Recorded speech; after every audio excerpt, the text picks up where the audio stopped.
Hey everybody, Logan here. Yeah, this video might infuriate a few of you. A couple of you might help out. And some of you might say, I'm not surprised. But it's now been a month since I got my first GameSir G7 Pro. And a couple weeks afterwards, I got the second one that I had pre-ordered I don't know how many months ago. So I've got both the white and the ember, which is black and white pretty much. I've stopped using them. Altogether, I've stopped using them. Do you want to know why? There's a couple of reasons why.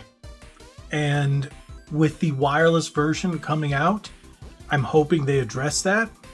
And well, the elephant in the room is, well, they're wired. Yes, wireless for PC, but not using these for PC. If you want a GameSir controller that's wireless for PC with TMR, in other words, go with the Cyclone 2. It's cheaper. That's probably going to be a better bet. But for Xbox, everybody's wanted one of these, for the longest. And this is the pinnacle, supposedly, of Xbox controllers, but they are wired. Wired controllers with the worst, the absolute worst of all D-pads. Yes, people are going to get angry. Even when you can swap it out to this one, still don't like it. Put on the regular G7 faceplate with that regular D-pad, still don't like it. Why? Because I've been having nothing but issues with responsiveness of that D-pad. When I use this controller, you will see, well, you won't, I will. Maybe you're having it, maybe not. But I've had it with both of them. I thought it would just be the white one, but it isn't. The responsiveness of the D-pad, it's like you almost have to double press or ultra heavy press to get a quick press on that D-pad. Yeah, I said press a lot because yes, that's what I feel like I'm doing all the time. One, it's not as responsive as I wanted. Two, it feels a little too cheap and floaty. Three, you can't use it in every game because of the way the D-pad is. Yes, the two big reasons are the D-pad and it's not wireless. Wired is fine. It feels great. You know what? I don't even mind the flappy paddles or the shoulder buttons, the claw buttons. I think they're fine. But when there's other alternatives out there at the same price, one's more expensive, I get it, but there are wireless options out there around the same price, some more expensive, but they're far better in terms of offering. I'm going to show you a couple that I will definitely say are better in my opinion. I'm going to do a follow-up video to this and go in depth into the controller that I'm using on a regular basis instead of the G7 Pro, and that's going to blow your mind. So make sure you hit that subscribe button, turn that bell on for notifications, because if I was going to do that in this video, we'd end up with probably an hour-long video, and I don't want to do that. So I'm going to show you three other options that I think you might want to look at. One being the big boy. Yes, it is a $200 controller, but probably one of the best on the market in terms of wireless functionality. And that's the Wolverine V3 Pro. Yes, I initially had problems when I first got mine, but I got a TE. It was fantastic. Razer sent me this one to say, hey, sorry you had an issue. My original issues was a software issue apparently that they fixed not too long after that was making it so key bindings weren't sticking. That was the issue. Now it has zero issues. Everything about this, the D-pad, the sticks, 4 flappy paddles, 2 claw buttons, and some of the best trigger locks on the market. Yes, it is a $200 controller, but I think it's better. Next, yeah, you're going to be like, really? Some of you might go, I told you so, but this is still one of my favorites. Yes, this is in the Fusion line. This is the wireless controller for Series X by PowerA. They have this one, they have a Fortnite one, and then they also have the Fusion Pro wireless. And if I'm not mistaken, the Borderlands one, as of recording, still hasn't come out yet, but I have done a video on it. PowerA sent it to me, so I was able to review it early. And well, you guys could go check that out now if you want. But this is one of my favorites. This is around $100, depending on when you're looking at it. It's been on sale quite a bit. And it still has your Hall effect sticks, its membrane, everything else, but it's a low latency wireless controller for Xbox. Yes, it uses a dongle, but come on. I would actually recommend this one over the Fusion Pro wireless because it's got a few features that aren't really necessary, like the lighting. It does come with the charge dock and the adjustable sticks. This one doesn't, but it still has 4 flappy paddles, so you're good there, and some solid trigger locks. Around the same price as the G7 Pro. I really like this one.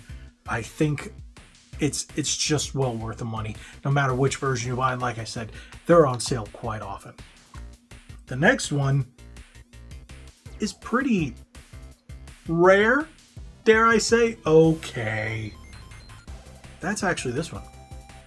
The 8-bit Do Tri-Mode wireless controller, the rare 40th anniversary. Probably the best D-pad on the market. This one's a metal D-pad, soft, quiet, ultra responsive. No, it doesn't have all the features that you would see in, say, the Wolverine V3 Pro or the G7 Pro. Only one set of back paddles and nothing at the top. No trigger locks, but honestly, it is one of my absolute favorites. This thing has been beyond responsive, amazing battery life. It just feels great in the hand. It's a solid controller, and 8-bit Do is known for that. So those are 3 options that I would recommend. There's a lot of people that want to use all these weird adapters and stuff that are getting their Xboxes banned or getting their accounts locked, and I don't recommend any of that. Just don't go with the adapters. Go with these controllers. You can get plenty of good ones, like I said. And hey, and if you do want the wired aspect, there are a bajillion of wired controllers out there from solid companies, especially the Wolverine V3 TE. Fantastic. Fantastic. $100. That's going to be the best. But I'm talking about why I stopped using this, and being wired is one of them. It's not that I'm so far away from my TV or from my Xbox. It's just I do have a coffee table in the center where I'm sitting right here, and this is where I normally play on my Xbox or my PS5 Pro or whatnot. But I'm usually sitting here like this, and then sometimes I'll move, I'll lay it down, and it gets caught on the table, or I'm afraid it'll knock over a drink because it's still in the way. And I used to not really have a problem with it because wired controllers are known for a much lower latency. Yeah, but not enough to make it very inconvenient. I'm not playing online. I'm playing RoboCop. I'm playing Exoprimal, which is online, but honestly, I pulled away from that because the community is kind of eh. So I've also been playing Oblivion, the remaster, stuff like that. It really isn't necessary. And even games with like Wu Chang Fallen Feathers, it's just not necessary to have that big of a difference for the inconvenience. And as someone who uses a plethora of controllers, I find features and convenience to outweigh a millisecond or 2 performance. Yeah, some people are saying blasphemy, but I guess if you're a competitive PC person who just sits there on your PC and does this and then goes back and forth, if you're doing that, I guess, but that ain't me. Sorry, not me. I enjoy playing on my Xbox wirelessly. With good performance, great features, that's what I want. I can definitely say, okay, I can give up 2 milliseconds for a wireless controller. Not everything has to be mechanical because, well, not everything has to be mechanical. That's the big reason I like this one, because of the quiet membrane. And again, for the games I'm playing, it doesn't make a difference. Same thing with this one. And if I want to be a little more on top of my game when I do play games like Exoprimal, I'm going to pick this one up because it's just a much better D-pad and it's much quicker performance. I'm a little let down by the G7 Pro, but this isn't going to be my final verdict until October when I get my wireless version like the rest of you, because apparently GameSir has not been sending me stuff like they did. So is what it is, right? We'll see. I cover this controller enough.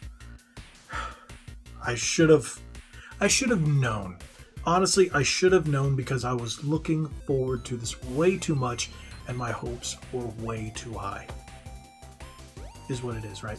Thank you guys so much for watching. If you haven't already, hit that subscribe button, hit that like button, share this video.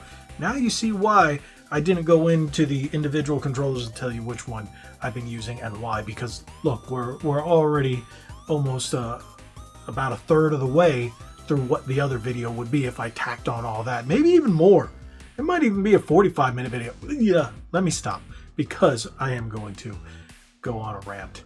But I'm done. Thank you guys so much for watching. If you haven't already, hit that subscribe button, hit that like button, share this video. Tell me about your experiences with the G7 Pro if you do have one. Has this influenced whether or not you want to purchase one? Or have you had not a single thing go wrong and you think the D-pad is perfect? Let me know. Thank you guys so much for watching. Again, like we always say, God bless each and every one of you and be legendary. Thanks again.